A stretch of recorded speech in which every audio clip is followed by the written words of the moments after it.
뇌가 싫어하는 세 가지를 피해야 됩니다. 아주 쉽죠?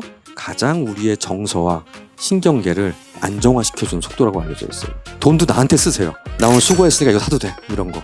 그냥 18,000원짜리 책 이런 거 좋아요. 스트레스 하면 나쁜 거라고 생각하지만 실은 생각해보면 스트레스는요, 내 몸의 반응성입니다. 환경에 적응을 잘 하기 위해서 내 안에 있는 자원들을 동원하는 능력이라고 생각하시면 좋겠어요. 우리 스트레스 받거나 잠깐 놀라거나 하면 제일 많이 느끼는 심장이 벌렁벌렁 뛰어요. 그런 얘기 하시죠? 생각해보면 엑셀 밟는 거, 자동차. 부릉부릉 하는 거죠. 그런 식으로 붕 하고 살짝 올라가는. 다만 그게 과잉 반응을 하거나 안 해도 될 때 반응을 하면 우리가 스트레스 받았다라는 얘기를 하는 거죠. 하지만 적절히 반응하는 거. 제가 지금 여러분들하고 어떻게 하면 내가 1시간 동안 여러분들하고 재밌게 졸지 않게 할까라는 생각을 하면서 머리 막 돌리는 건 적당한 긴장을 하는 거죠. 이 정도가 딱 적당한데 제가 너무 놀라고 여러분들 다 와서 나만 바라보고 깜짝 놀라서 머리가 서버려. 그건 심한 문제가 되는 거죠. 흥미로운 실험 연구가 하나 있어요. 하나는 밀림의 코끼리고요. 한쪽은 동물원 코끼리. 동물원 코끼리는 겁나 예측 가능해요. 시간 되면 딱 일어나고 되면 밥 딱딱 주고, 밀림의 코끼리는 무슨 일이 벌어질지 알 수 없어. 하지만 마음대로 할 수 있죠. 40년 동안 전수조사했습니다. 누가 오래 살까? 자, 밀림의 코끼리가 오래 살 것 같다. 동물원 코끼리. 맞아요. 훨씬 많으신데 내가 이름 안 가져왔죠, 이걸. 무려 20년을 더 삽니다. 동물원에 있는 코끼리보다 밀림의 코끼리가 오래 삽니다. 그래서 그런 면에선 예측 가능성과 조절 가능성 둘 중에 하나를 선택해야 되면 뭐야? 조절 가능성. 근데 그런 면에서는 저 이런 생각도 해봐요. 우리의 삶이 전 세계가 연결되어 있다 보니까 우리가 예측하기 너무 어려워요. 근데 그거에 비해서 내가 나를 내 인생을 조절할 수 있다고 느끼게 만드는 거는 그래도 해볼 만한 일이라는 생각이 되지 않을까 하는 생각을 해봅니다. 그런 면에선 예측 가능성보다는 조절 가능성이 더 중요하다는 건 조금 긍정적인 면이 있지 않을까? 저는 이런 얘기를 드리고 싶어요. 아무리 힘들고 급성으로 어떤 일들이 있을 때 밤 되니까 잠이 오고요. 아침 되니까 배가 고파. 점심때쯤 되니까 상당히 괜찮은 거예요, 지금. 버티고 있는 거예요. 근데 잠도 안 오고 한 2, 3일 입맛이 뚝 떨어져. 그럼 내 몸이 꽤 힘들어하고 있구나라고 여기시면 돼요. 근데 뭔가가 무너지기 시작하는 징후는 자동으로 움직이던 때 되면 배고프고 항상 시간 되면 출출해지고 때 되면 그래도 좀 늦다가 좀 잠은 와. 아침 되면 내 머릿속에 있던 상당히 걱정거리들이 그래도 멀게 느껴져. 그럼 꽤 괜찮게 내가 버티고 있다라고 생각해 보시면 돼요. 많은 분들이요, 생활하시면서 이런 얘기를 저한테 많이 하세요. 선생님, 의욕이 없어요. 그런 의욕 있으세요? 여기 오신 거 보면 의욕이 있는 거긴 해요. 그럼 전 병원에 있다 보니 진료를 하니까 선생님, 전 의욕이 없습니다. 이런 얘기하면 저도 없어요. 그러거든요. 왜냐하면 의욕은 오늘같이 비 오는데 집에 가야지 하지 않고 오신 거잖아요. 누가 회사에서 출석 부르는 것도 아니잖아요. 의욕의 정의는요, 안 해도 되는데 하고 싶어지는 거예요. 그러니까 마치 일어를 배워볼까? 영어를 배워볼까? 그러려면 어떻게 해야 되냐면 에너지가 남아야 돼요. 에너지가 남아야지 안 해도 되는 거 좀 해보고 싶어져. 마음속에 여유 에너지가 좀 있어야 돼. 그래서 오늘같이 여러분들이 저녁에 그래도 이거 당첨됐으니까 와야지 의욕을 가지고 오셔서 저녁 시간 괜찮게 재밌게 듣네 하고 있다면 내가 에너지가 괜찮은 거예요, 요새. 그리고 두 번째는 친절해. 친절은요, 대가를 바라지 않고 베푸는 작은 호의들. 문 살짝 열어주는 것 같은 거 있죠. 컨디션 좋은 날은 제가 엘리베이터 딱 누르고 저쪽에 누가 누르고 있으면 문 열고 기다려드려요. 그럼 감사합니다 하고. 왜냐면 한 번 놓치면 5분 기다려야 되니까. 근데 제가 너무 배고프고 피곤한 날은 눈 딱 감고 닫힘 눌러요. 그러니까 내가 친절하게 뭔가 해. 문도 좀 열어주고. 상태가 좋은 거예요, 지금. 내가 괜찮구나. 근데 문제는 의욕이 없다가 비정상은 아니라는 거예요. 의욕이 없으면 없어도 괜찮아요. 무기력하지만 않으면 돼요. 무기력한 거는 기본으로 내가 해야 되는 그게 안 되는 것들. 근데 그건 사람마다 다 다르겠죠. 근데 내가 항상 하던 루틴들이 있어요. 루틴을 어려움 없이 하는 게 무기력이에요. 하지 못하게 될 때가 무기력이에요. 하고 있단 그거보다 위야. 자, 왜냐하면 의욕이 없다고 해서 비정상은 아니라는 거예요. 그때 하루 중에 근데 짜증 날 때가 있어. 짜증의 정의는 과잉 반응하는 겁니다. 똑같은 자극에 대해서. 내가 짜증을 내고 있다면 성격이 나빠진 게 아니라 오늘 피곤한 거야. 내 몸이 나한테 신호를 보내는 거야. 불안이 벌렁벌렁 하는 것도 마찬가지지만 짜증이 났다. 그럼 오늘 여기까지야. 그게 스트레스 관리에 되게 중요해요. 제가 퇴근을 하는데 엘리베이터 딱 탔는데 아내가 카톡을 보내놨더라고요. 3글자였어요. 김사와라고. 뭐지? 하고 이렇게 별 생각 없이 들어갔거든요. 그래서 김은 그러는 거예요. 그래서 나중에 알고 보니까 김밥을 준비해놨는데 나중에 발견한 거예요. 우리 김밥 김이 없다는 사실을.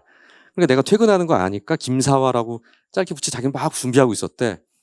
근데 갑자기 화가 너무 피곤한데 나도 모르게 지금 나가 내가 그랬어요. 그랬더니 분위기가 너무 싸해지는. 바로 수습은 오늘은 김밥은 내일 먹고 나가서 삼겹살을 먹자라고 수습이 됐지만 쉽진 않았어요. 보통 때 같으면 내가 상태가 좋았다면 나가서 저녁 먹고 들어올 때 김 사자. 그러니까 좀 더 타당한 얘기였죠. 내가 지금 너무 힘드니까. 근데 짜증이 나 있었던 거죠. 그리고 왜 이런 걸 나한테 지금 시켜? 미리 전화를 하지 뭐 그런 생각은 계속 나는 거죠. 나도 날카롭게 반응을 하는 거고. 바로 그게 짜증이에요. 그런 걸 내가 탁 하고 바로 내뱉는 게 아니라 내가 좀 악하네? 하면 돼요. 알면 돼요. 오늘은 내가 피곤하니까 조심해야 되겠다라고 생각을 하시면 됩니다. 스트레스를 좀 관리하려면 어떻게 해야 될까에 대한 생각을 해보게 되는데 첫 번째는 숨 쉬는 겁니다. 의도적으로 숨 쉬는 건 조절할 수 있죠. 요가를 하시면 배우는 게 복식호흡이에요. 복식호흡은 부교감 신경계를 활성화시켜줍니다. 그게 전체적인 톤을 낮춰줍니다. 그래서 그 10초 정도로 돌아가요. 이 분당 6회 정도의 속도가 한 단위로 움직이는 게 가장 우리의 정서와 신경계를 안정화시켜주는 속도라고 알려져 있어요. 자, 그렇다면 그 10초의 숨을 어떻게 쉴까도 정해져 있습니다. 3대 7이에요. 3초에 들이마시고 7초에 내쉽니다. 하나, 둘, 셋 하고 들이마시고 천천히 7초에 걸쳐 내뱉는 걸 6번에서 10번 정도 하는 거로 굉장히 안정이 돼요. 두 번째, 뇌를 좀 쉬게 해야 돼요. 잠깐 눈을 감고 있는 것만으로 굉장히 도움이 됩니다. 그래서 항상 눈 감고 뭐 합시다 이런 얘기 많이 하죠. 우리가 5개의 감각이 있잖아요. 보는 거, 듣는 거, 맛보는 거, 냄새 맡는 거. 보는 게 우리 뇌의 85%를 사용합니다. 그래서 눈을 감는 것만으로 85%의 뇌가 쉬게 돼요. 자극이 없어지게 되니까. 그 눈을 감고 호흡을 천천히 하는 것만으로도 뇌가 긴장이 풀려요. 몸은 전체가. 그래서 저는 가끔 진료를 보거나 일하다가 되게 피곤하면 요즘 워치 차고 있거나 알람이 있으니까 10분 정도 알람을 걸어놓고 잠깐 눈 감고 있어요. 그러다 보면 한 5분, 6분 정도 지나면 탁 하고 긴장도가 풀어지는 게 느껴집니다. 그런 부분들이 좋고요. 뇌가 싫어하는 3가지를 피해야 됩니다. 배고픈 거, 아픈 거, 피곤한 거. 아주 쉽죠? 배고픈 거. 이스라엘 판사의 가석방 허가를 보면 아침 9시에 65%를 허가하다가 점심때 되면 뚝 떨어져요. 점심 먹고 나면 다시 올라가. 아침에는 모범수가 오고 점심때 되면 흉악범들이 온 거예요. 그게 아니야. 그냥 배가 고플 뿐이야. 판사님들이. 그래서 유도리가 없어져. 빡빡해지는 거예요. 점심 먹고 나면 다시 관대해져. 이게 사람이에요. 아픈 거. 구강청결제 보통 한 10초에서 15초 맡으면 아파서 뱉거든요. 이걸 45초 물고 있게 했어요. 학생들한테. 했더니 물고 있을 때 확실히 외우질 못해. 즉 통증이 있으면 기억력이 떨어져요. 뇌가 자극을 받는 거예요. 당연하지만 잠 못 자도 그렇겠죠? 그렇기 때문에 배고픈 거, 아픈 거, 피곤한 것만 해결해줘도 훨씬 나아. 아까 10분 동안 눈 감고 있는 거, 아니면 여유가 되시면 20분 정도 자는 거. 파워냅이라고 합니다. 그리고 이거의 의미는 또 다른 거는 이거 소파에 누워 자죠. 커튼 치고 이불 깔고 자면 안 돼요. 잘 잤다 그럼 밤에 잠 안 와요. 이젠 좀 세상을 관조하는 거에 대한 얘기를 좀 드리려고 하는데요. 좋은 일도 있고 나쁜 일도 있잖아요, 살면서. 하지만 결국은 평균으로 수렴해요. 시간이 지나면. 저는 아주 가끔 뷔페를 갑니다. 뷔페 가서 한 끼를 잘 먹고 나면 다음날 기분이 나빠요. 여러분도 좀 그러실 것 같아요. 다음날 점심을 뭘 먹을지 모르겠는 거야. 결국 라면 먹어요. 그날 먹을 때만은 이렇게 많이 먹었으니까 일주일 동안 아무것도 안 먹었으면 좋겠어. 다음날 또 배고파. 그리고 그 뷔페 갔을 때 사람 많았던 기억밖에 안 나. 그러니까 아무리 좋은 거 승진을 하건 아파트를 이사하건 오래 안 가요. 나쁜 일도 마찬가지입니다. 대신 나쁜 일이 좀 오래 가긴 해요. 왜냐하면 나쁜 일은 위험한 일이기 때문에 오래 기억해야 돼. 근데 좋은 일은 오래 남으면 더 몸에 안 좋아요. 왜냐하면 좋은 일에 취해 있다가 내가 위험에 처하면 안 되니까. 그래서 나쁜 일이 더 오래 기억 남아요. 하지만 그래도 결국은 중간값으로 온다. 그걸 믿으시면 좋아요. 시간이 좀 걸리지만 내가 굉장히 괴롭고 스트레스 받고 힘든 일이 있지만 그래서 우리가 하는 말인 이 또한 지나가리 라는 게 정답입니다. 그 다음으로는 스트레스를 바라볼 때 내가 통제할 수 있는 것과 아닌 것을 구별하는 것만으로도 상당한 도움이 됩니다. 우리나라 양궁팀은요, 국대에도 이게 제일 어렵다고 그러잖아요. 양궁 국가대표팀은 멘탈 코치가 붙어 있는 지 오래됐습니다. 왜냐하면 멘탈 싸움이니까.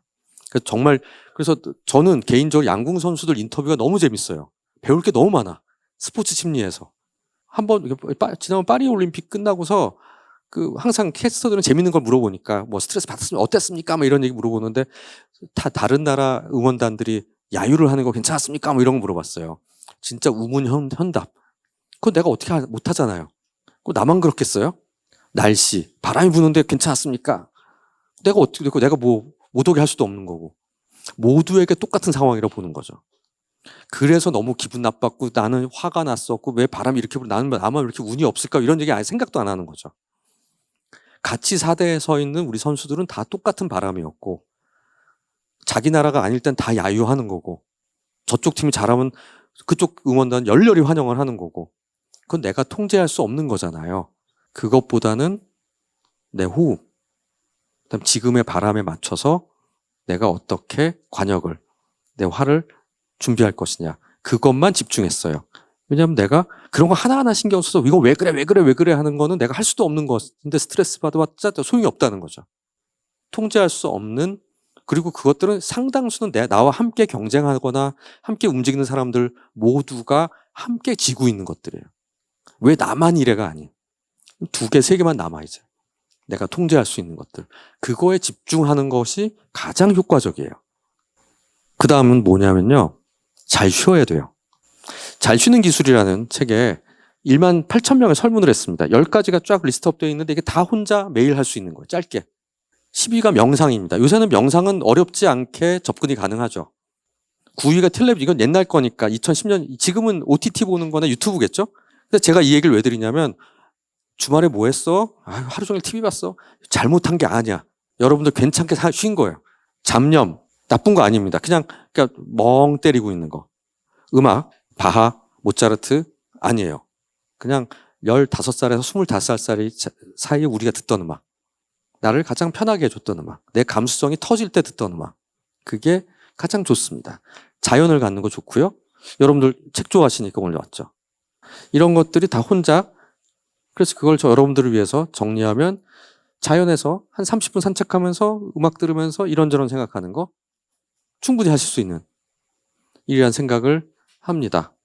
마지막 슬라이드인데요. 근데 그 모든 걸 더 떠나서 스트레스와 관련돼서 저는 그냥 이런 얘기 드리고 싶어요. 나랑 좀 친해졌으면 좋겠어. 나밖에 없고 나는 누가 날 건드려 이게 아니라 자기 연민이란 단어가 있습니다. 나를 좀 안쓰러워하는 거예요. 너 수고한다. 애쓴다. 어릴 때는 학교 갔다 오면 엄마가 막 안아주고 초등학교 갔다 오면 막 둥둥둥 떠두드려 주지만 제가 오늘 늦게까지 오늘 일하는 거잖아요. 집에 가도 아무도 두드려준 사람 없어요. 그냥 내가 나한테 해야 돼. 너 오늘 애썼다. 수고했다. 그리고 나를 너무 학대하지 않았어. 너 뭐 그게 뭐라고 그러니 이러지 않았으면 좋겠어. 너 그것밖에 안 돼? 물론 그게 나를 분발하게 만들어주는 건 있겠죠. 하지만 이렇게 내가 계속 내 몸에서 반응이 자꾸 와요. 스트레스. 뭔가 막 부딪힌 느낌 있고 그럴 때는 나를 좀 다독여 줬으면 좋겠어요. 돈도 나한테 쓰세요. 나 오늘 수고했으니까 이거 사도 돼. 이런 거. 그렇다면 여러분들 100만 원짜리 사겠어요 매일? 찌질한 거 사겠지? 그냥 18,000원짜리 책 이런 거 좋아요.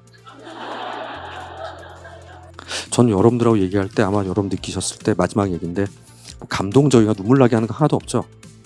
대신 머릿속이 명료해졌을 거예요. 이게 이렇게 생각해야 돼. 우리가 쓰던 단어들이 이런 의미가 있고 이건 이렇구나. 제가 극티거든요. 그런 부분에서 전 책이라는 걸 통해서 알게 된다는 게 결국 우리의 삶을 명료하게 만든다고 생각해요.